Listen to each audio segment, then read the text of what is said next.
Assalamualaikum warahmatullahi wabarakatuh. Perkenalkan, nama saya Dinda Nikmatul Uyun. Saya dari kelas 3E D4 Manajemen Pemasaran. Saat ini dunia sedang mengalami krisis yang disebabkan oleh pandemi corona.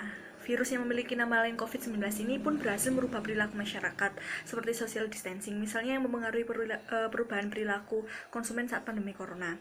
Nah, berbicara tentang perubahan perilaku konsumen ini, pembisnis harus mengetahui perubahan tersebut untuk menyesuaikan strategi bisnis selama pandemi ini. Perilaku konsumen sendiri memiliki arti sebagai proses dan aktivitas ketika seorang berhubungan dengan pencarian, pemilihan, pembelian, penggunaan, serta pengevaluasian produk dan jasa demi memenuhi kebutuhan dan keinginan konsumennya. Nah, konsumen saat ini terjadi pandemi dan cenderung mengabaikan harga dan lebih memperhatikan nilai. Hal ini dapat diartikan ganda. Yang pertama yaitu adalah kolerasi dengan teori permintaan, di mana semakin sedikit barang semakin tinggi harga yang diberikan. Nah, konsumen pun akan cenderung menanggalkan persepsi harganya. Contoh, Mas Buying, produksi sanitasi dan suplai makanan yang ludes beberapa jam. Lalu yang kedua, konsumen sebisa mungkin menahan uangnya dan akan membeli barang yang dianggapnya memiliki nilai yang sangat penting.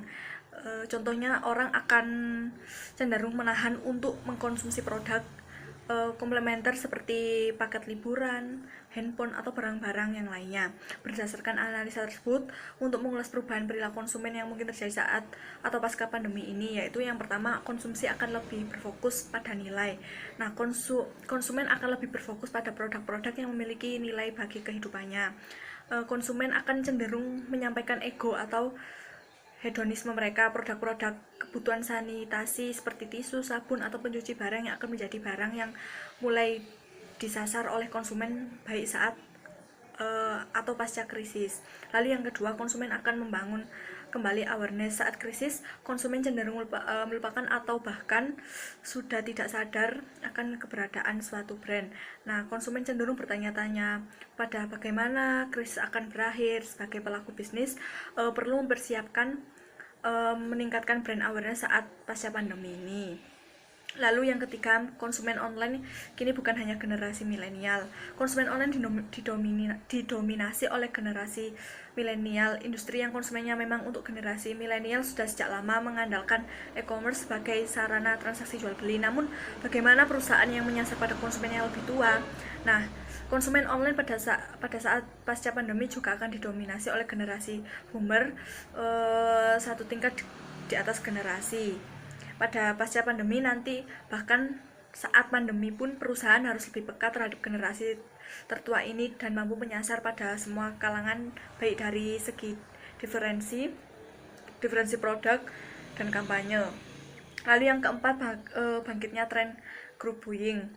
Pada awalnya, group buying sempat populer di seluruh negara. Namun pada pertengahan tahun 2010, tren ini seakan seperti kertas yang terhempas angin tiba-tiba hilang dari Indonesia. Namun di negara-negara yang lainnya, tren group buying atau pembelian kolektif masih bertahan hingga saat ini.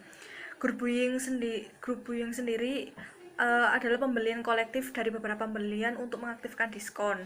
Karena kecenderungan orang sulit untuk mengeluarkan uang lebih saat pandemi, orang-orang akan bekerja sama untuk membeli barang tertentu dan mendapatkan potongan harga. Dan sebagai pelaku bisnis, dampak pandemi virus corona atau COVID-19 ini sangat terasa di dunia bisnis dan ekonomi. Dalam waktu yang cukup singkat, pola pemasaran pun berubah, terlebih ketika diberlakukan social distancing dan PSBB. Nah, pemasaran harus putar otak untuk bisa memasarkan produk atau jasa mereka ke konsumen. Sebagai strategi brand bertahan di tengah pandemi virus corona ini, para pelaku bisnis ini mengoptimalkan pemasaran online-nya dan digital branding sebagai sarana komunikasi dan target konsumennya. Di tengah pandemi ini, tentunya para pelaku brand harus bijak dalam mengalokasikan dan kampanyenya. Kreativitas saat branding itu mutlak harus dilakukan, terlebih saat work from home seperti ini. Melakukan aksi sosial dengan membuka pola peluang usaha seperti membuka kerja sama reseller, dropship, atau lainnya untuk menjual produknya secara masif kepada masyarakat. Nah, dalam masa pandemi virus corona ini, pemasar harus cepat beradaptasi seiring dengan berlakunya social distancing. Karena sudah pasti sangat mempengaruhi perubahan besar dalam tren perilaku konsumen dan dalam berbelanja. Kegiatan branding yang dilakukan pun beragam, mulai dari kegiatan CSR terkait pandemi virus corona, kampanye belanja dari rumah, lalu branding melalui media online, media sosial, website official, membuat online festival dengan memberikan diskon khusus dan lainnya untuk menyukseskan program pemasaran di masa corona ini. Nah, prinsipal wajib melakukan koordinasi secara intens dengan distributor, agen dan jaringan penjual retailnya. Hal ini dilakukan untuk mencapai target yang diharapkan. Lalu menurut saya perubahan perilaku saat masa pandemi ini berlalu, para pembisnis lebih cermat dalam mengatur strategi bisnis. Munculnya wabah ini merupakan hantaman keras bagi siapapun. Tidak ada yang mengira bahwa kita akan melalui situasi krisis ini. Bisnis di berbagai sektor seperti dipaksa untuk berhenti seketika. Nah, kondisi ini menjadi pelajaran yang sangat mahal bagi para pemilik bisnis. Maka, dalam menghadapi situasi normal baru, perubahan pada bisnis pun harus dilakukan. Satu di antaranya harus lebih cermat dan mengatur strategi bisnis seperti sebagai contoh, pembisnis perlu menimbang lebih bijak apabila ingin menyediakan stok barang.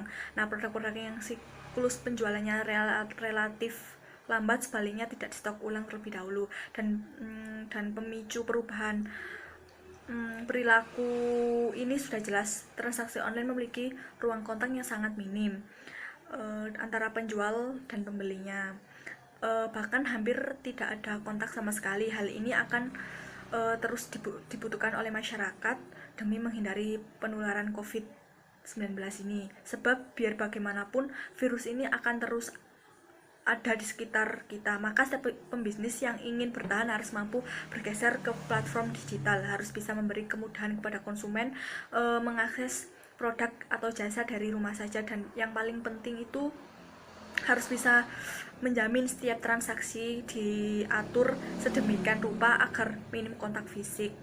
Lalu dan pandangan pelaku bisnis dapat mengantisipasi kondisi ini, yaitu dengan cara kunci keberhasilan untuk melewati fase new normal pada bisnis adalah persiapan, ketangkasan data yang akurat dan kesediaan untuk menghasilkan ide-ide bagus dari setiap lapisan dan divisi perusahaan. Banyak bisnis menghabiskan beberapa minggu pertama krisis untuk meninjau rencana kesinambungan, lalu mendirikan pusat komando krisis dan memastikan keselamatan dan keamanan pekerja mereka. Dengan demikian, keselamatan dan keamanan pekerja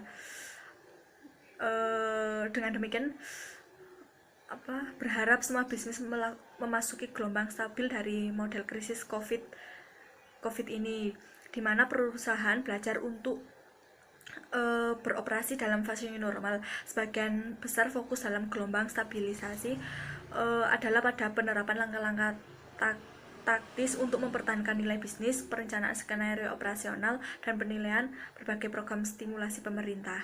Membuat rencana dan jalur tanggung jawab yang terpisah untuk masing-masing dan memberdayakan para pembuat keputusan untuk bertindak.